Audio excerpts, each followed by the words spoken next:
네, 안녕하세요 여러분, 토킹팡이요 라고 인사드리지 않겠습니다. 여러분 안녕하십니까, 토킹팡입니다. 여러분, 제가 이렇게 갑자기 새 채널을 하나 파는데 이게 파게 된 이유가 뭐냐면은 옛날부터 사실 계획을 했던 거예요. 제 헌터팡 채널에서는 보통 제가 생물을 잡아서 먹는 게 주고 집안 브이로그 등등 이런 거를 올렸는데, 제가 앉아서 그냥 좀 얘기하는 채널을 파고 싶다라는 생각을 많이 했거든요. 그러니까 여러분, 그냥 소소하게 자기 전에 봐주시면 좋을 것 같은 채널로 한번 만들어 보도록 하겠습니다. 보통 여기서는 이제 어떤 걸 올릴 거냐, 썰이나 아니면 제 생각 같은 거, 뭐 이건 어때요 이건 어때요 이런 것들을 조금 얘기하면서 여러분들이랑 소통같이 하고 싶어요. 이제 소통은 댓글로 아마 하게 될 거고, 뭐 이런 거에 대해서 얘기해주세요 이런 거 있으면은 좀 댓글 많이 부탁드리겠습니다. 여러분, 제가 얼마 전에 이제 아기를 출산을 했잖아요. 육아의 고통에 대해서 잠깐 말씀드리려고요. 이제 고통이라고 얘기하면 좀 그렇지만 사실 되게 행복이죠. 행복이고 축복받을 일인데, 사실 그 축복 속에는 굉장히 커다란 고통이 있어요. 이거는 육아를 해보신 분들은 전부 다 아실 거라고 생각을 합니다. 우선 100일의 기적이라는 게 있는데, 이 100일의 기적이 뭐냐면은 100일 전까지는 아기가 2-3시간마다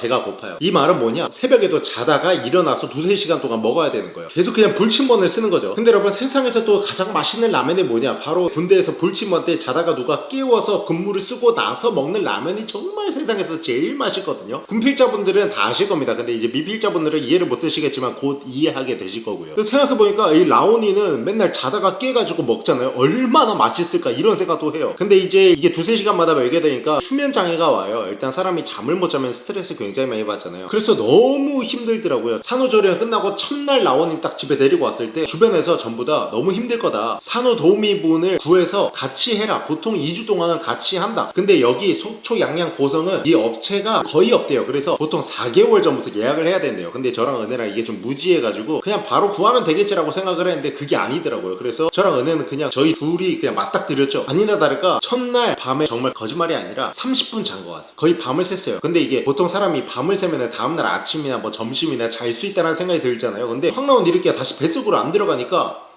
아이고 라온아 미안해, 렉이라고 해가지고 어차피 아직 너랑 나랑 만난 지 얼마 안 해가지고 안 친해서 조금만 이렇게 쓸게, 나중에 크면 이해할 거야, 우리 아빠는 원래 이런 렉이니까 라고 생각을 할 거야 너도 분명히. 라온이가 뱃속으로 들어갈 수가 없으니까 아침이든 점심이든 또 잘 수가 없는 거예요. 그래서 첫날에 30분 자고 저랑 은혜랑 진짜 혼이 빠져가지고 생각했던 게, 와 이게 진짜 장난이 아니구나. 분유를 30분 먹이면은 트름 30분 시키고 그러면 재워요. 그럼 저희한테 남은 시간은 1시간 반이에요. 그렇다고 저희가 원양어선 탄 것 마냥 바로 기절하고 이럴 수가 없잖아요. 그래서 저희는 결국 자는 시간이 1시간에서 30분 정도밖에 안 돼요. 걔는 2시간을 잘 때. 그러니까 이게 진짜 너무 힘들더라고요. 그래서 저랑 은혜랑 라온이를 재우고 나서 진짜 둘 다 표정이 이랬어요. 거짓말이 아니라 일주일 동안은 서로 대화를 잘 못했어요. 너무 힘들어서. 그래도 정말 그나마 다행이라고 생각하는 게, 제 직업이 이제 좀 특수하잖아요. 유튜버라고. 그렇기 때문에 라온이가 태어나기 전에 영상도 미리 좀 많이 찍어놨고, 혹시 못 찍을 때를 대비해서 은혜랑 같이 육아를 할 수 있었어요. 그게 정말 저는 다행이라고 생각해요. 은혜 입장으로서 봤을 때. 근데 사실 보통은 남성분들은 직장을 다니시잖아요. 그러면은 거의 이제 혼자 육아를 하시게 되는 말이에요. 근데 그분들은 정말 대단합니다. 은혜도 항상 얘기하는 게, 자기 혼자 있으면 못했을 거라고 얘기를 하더라고요. 하지만 다 각자의 상황에 처한 게 있기 때문에 어쨌든 뭐 다들 잘 헤쳐나가시니까. 그리고 정말 육아를 하고 나서 느낀 거는, 아기를 키우시는 분들이 정말 리스펙이에요. 진짜 100일 지난 사람 다 리스펙, 진짜로. 근데 지금 현 시점에서는 이제 라온이가 제 얼굴도 인식하고 은혜 얼굴도 인식해가지고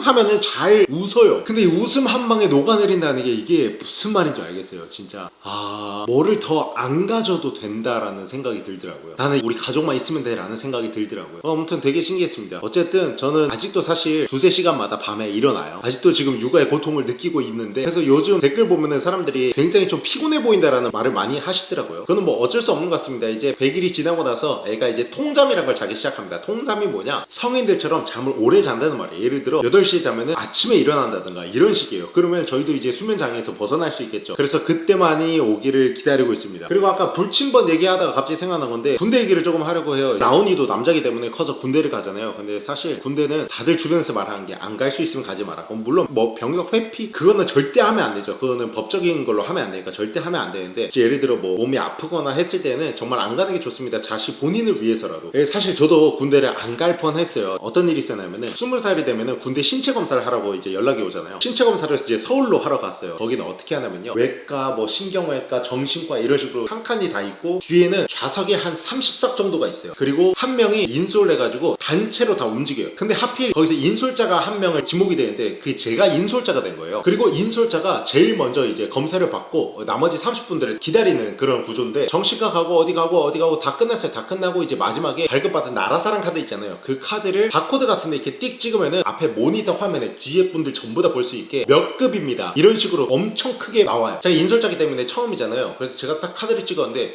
7급입니다 라고 뜨는 거예요. 뒤에 사람들이 다 서로 모르는 사람들인데 막 자기들이 웅성웅성거려요. 와 저 새끼 7급이래. 와 저 새끼 대박이다. 저 새끼 군대 안 가다 개 좋겠다. 이런 얘기가 막 들려요. 저도 되게 어리둥절한 거예요. 저 왜 되게 건강했거든요. 7급입니다 하고 뒤에 뭐라 말해요. 모니터에서 자세히 들어보니까 재검 대상자래요. 재검이 왜 떴지? 그 진료받은 과에 가서 물어보니까 간 수치가 비정상이라는 거예요. 간 수치가 원래 19에서 25 그 사이가 정상이래요. 근데 제가 475가 나온 거예요. 심지어 여러분 저는 여러분도 아시다시피 술을 안 먹어요. 뭐 20살 때는 조금 먹긴 했는데 그 전날 술을 먹거나 한 적도 아니고 일주일 이상 술을 안 먹고 신체 검사를 받으러 가는데 그렇게 뜬 거예요. 그래서 솔직히 말씀드리면 속으로는 나 군대 안 가나? 나 면제인가? 면제라고 하면은 여러분 신의 아들이라고 하잖아요. 난 선택받았구나. 가플레스유 바로 외치고 친구들한테 이제 전화를 해줘. 야 나 7급 떴다. 잘하면 군대 안 갈 수도 있다. 일단 간이 명시이 되는 것보다 군대 안 간다는 거에 솔직히 말씀드려 어린 마음에 너무 기뻤던 거예요. 그래서 이제 국방부에서는 재검이 되면은 2달 뒤에 다시 재검사를 받으러 오라고 합니다. 자 그래서 일단 어쨌든 간이 안 좋으니까 걱정도 조금은 되니까 엄마한테 전화를 했죠. 엄마 나 간 수치가 이렇게 나왔다니까. 저희 어머니 입장에서는 당연히 걱정을 엄청 많이 하시죠. 그래서 엄마가 아는 용한 한의원에 가자 해가지고 엄마랑 같이 이제 한의원에 갔어요. 한의원에 보통 이제 똑똑 들어가면은 어서오세요 하거나 뭐 안녕하세요 앉으세요 뭐 이런 식으로 의사 선생님께서 이렇게 하시잖아요. 근데 그 한의사분은 앉아 딱 이러신 거예요. 약간 캐릭터가 있더라고요. 어떻게 예 하고 앉았죠. 어디가 안 좋은데 간 수치가 475 나왔습니다. 누워 하고 무슨 그 대에다가 바로 이렇게 누웠어요. 배 올려. 알겠습니다 하고 이렇게 배 올렸죠. 올리고 이런데 막 찔러봐요. 배 이런 데를 눌러요. 어때? 아파? 아니요 괜찮습니다. 또 왼쪽 막 갈비뼈 밑에 찔러요. 아파? 아니요 괜찮습니다. 그러시더니 갑자기 명치를 진짜 세게 꾹 누른 거예요. 쭉 누르고 아파? 예 아픕니다. 그렇지 역시 이 새끼야 범인이야. 에?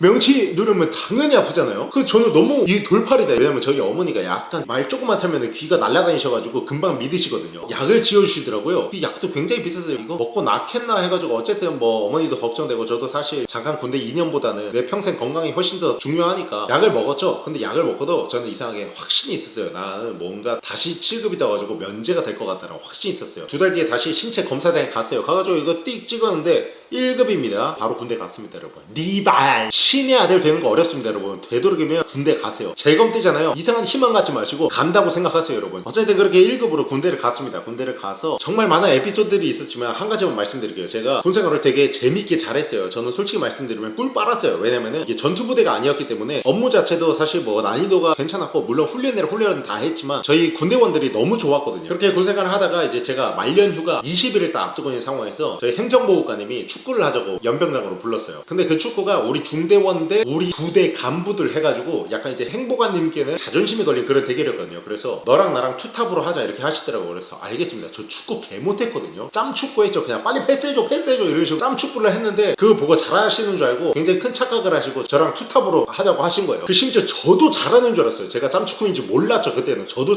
그때 패스해준 후임들아 정말 미안하다. 그 후임 중에 형도 있었는데 형 미안해요. 그래서 이제 준비 운동을 막 하고 있는데 저쪽 테라스에 친한 후임들이 앉아 있는 거예요. 그래서 그 테라스로 이제 가고 있는데 갑자기 이 오른편에서 돌 이런 소리가 나는 거예요. 그래서 이게 뭔 소리지 하고 살짝 이렇게 딱 했는데 뭔가 제 여기 눈 옆을 펑 때린 거예요. 저 이제 여기서 뻥지고 든 생각이 뭐냐면 씨부러 이게 공은 아니구나. 그럼 이거 뭐지 하는데 이쪽에 지금 제 손으로 가리킨 이 부분이 지지직거리면서 감각이 없는 거예요. 그래서 이거 뭐지 하고 만졌는데 뭔가 이쪽으로 뚝뚝뚝 뭐가 흘러요. 보니까 피가 줄줄 새고 있더라고요. 이거 큰일 났다라는 생각 든 순간 행보관님이 와가지고 이거 어떡하냐 진짜 어쩌냐 해가지고 보니까 여기가 이제 찢어졌더라고요. 여기 흉터 보이시죠 여러분. 이게 그때 찢어진 거예요. 자 그래서 여기가 찢어진 상태로 주변에 있는 병원에 갔어요. 근데 이제 군병원은 지금 배차를 내주기가 어렵다고 하더라고요. 왜냐면 그때 개인정비 시간이기 때문에 5시가 넘어가면 사실 배차 내기가 쉽지 않거든요. 어떻게 보면 저는 그냥 일개 병사였을 수도 있고 거기서 그렇게 중요하지 않았겠죠. 사실 이렇게 다친 게. 왜냐면 너무 많이 다치니까. 갑자기 말하다 보니 서운하네. 듣고 있냐?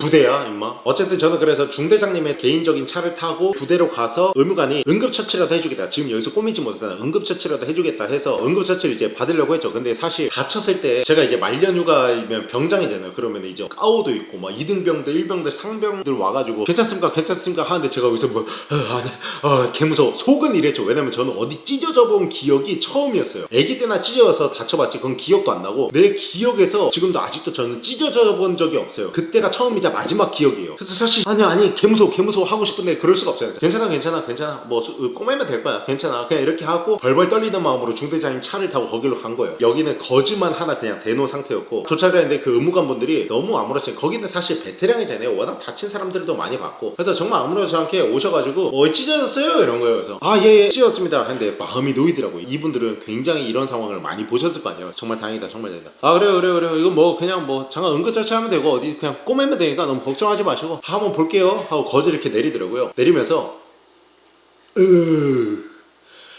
굉장히 많이 더럽게 찢어져 이러시더라고요. 저는 거기서 이제 또 심장이 무너지죠. 더럽게 찢어진 거 어떻게 찢어진 거지? 하고 그날 진짜 그냥 응급처치, 여기 뭐 똑같아요. 거지된 거랑 똑같은 뭐 아무 처치도 못하고 그 상태로 이제 그냥 자고 다음날 일찍 일어나서 배차도 안 나고 그냥 부대에서 5만원 나오더라고요. 그 5만원 받고 제가 춘천에서 군생활 했는데 분당에 있는 수도변으로 혼자 버스를 타고 갔어요. 이제 거기서 꼬매기 전에 이제 이거를 봤는데 더럽게 찢어졌다는 게 뭐냐면은 칼로 예를 들어 이렇게 베이면은 일자로 그냥 쭉 찢어지잖아요. 이거는 그냥 깔끔하게 찢어진 거래요. 이게 봉합을 할 수 있으니까. 근데 저는 흙에 구르던 짱돌로 맞았잖아요. 그 짱돌로 맞으니까 이게 퍽 하면서 이렇게 찢어진 게 아니라 퐁 하고 터진 거예요 여기가. 그래서 이게 보시면은 흉터가 지금 9년 지났거든요. 아직 흉터가 이렇게 남아있잖아요. 이게 너무 더럽게 찢어서 이게 최선이라고 하더라고요. 그리고 또 문제가 뭐냐면 흙에 있는 짱돌로 맞았잖아요. 찢어진 곳 안에 흙이 들어가가지고 이걸 지금 그대로 꺼내면은 이 안에서 흙이 염증을 유발할 수 있다. 그러면 다시 째고 여기가 더 부어가지고 얼굴이 만신창이가 될 수 있다, 이렇게 말씀하셨어요. 너무 무서운 거예요. 그럼 어떻게 해야 되냐, 주사기나 물 같은 거를 이 안에 쏘더라고요. 이 찢어진 데 안에. 그래서 흙을 막 걸러내더라고요. 근데 정말 그때는 마취를 안 하고 하기 때문에 너무 이게 고통스럽고 막 안에 막 느낌 다 나고, 또 문제가 뭐냐면은 마취를 한 다음에 이 안에 흙 알갱이 같은 게 또 들어가 있대요. 그거를 핀셋으로 후벼 파는데 아무리 마취를 해도 바로 광대뼈잖아요. 광대뼈를 핀셋으로 헤집는 게 느껴지더라고요. 그래서 정말 그냥 계속 그냥 참고 있다가 봉합하고 그날 바로 부대로 복귀를 했습니다. 근데 제가 굉장히 긍정적인 사고를 추구하는데 그 와중에도 그날 그렇게 수술을 받고 조금 서럽긴 했어요. 왜냐면 보통 배차가 나서 차를 타고 편하게 갔다 오는 게 맞는데 제가 혼자 버스 다 예매를 하고, 심지어 요즘에는 핸드폰 군대 쓰는데 그때는 핸드폰 절대 못 쓰거든요. 핸드폰을 가지고 와서 맡기지도 못해요. 그래서 핸드폰 없이 CD 플레이어만 군대 안에 들고 가능했거든요. CD 플레이어 안에 프라이머리 CD 하나 딱 넣고 멀어라는 노래 들으면서 너무 멀어 이지랄 하면서 2시간 반 간 거예요. 다시 갔다가 2시간 반 돌아온 거. 서럽긴 했는데 꼬매고 온 그날 밤에 잠들면서 드는 생각이 뭐냐면, 그래도 조금 더 돌아봤으면은 오른쪽 눈 실명이다 라는 생각을 했는데 그게 아닌 게 정말 다행이다 라는 생각을 했어요. 그리고 뭐 돌던지 행복아님을 원망하는 게 아닙니다. 왜냐면 돌을 던진 이유는 좀 큰 돌이었기 때문에 그거를 밟고 병사들이 발을 접질를까봐 다른 데로 던졌는데, 그때 하필 제가 걸어가고 있었고, 물론 전역하고 나서 한 번도 연락은 안 됐지만 혹시 제 영상을 보고 계신다면 행복아님 너무 자책하지 않으셨으면 좋겠습니다. 어디서나 일어날 수 있는 사고고 또 군대였고, 그리고 사실 제가 7급 재검 받을 때 또 7급이 떴으면 이럴 일이 없었을 거고 제 탓입니다. 리팔. 그리고 사실 지금 이 영상이 이제 오늘 처음 찍는 영상이죠. 그래서 이 영상을 지금 이제 끝내고 싶은데 어떻게 끝내야 될지 모르겠는데, 사실 이렇게 약간 말하다가 끝나면 좀 더 재밌지 않은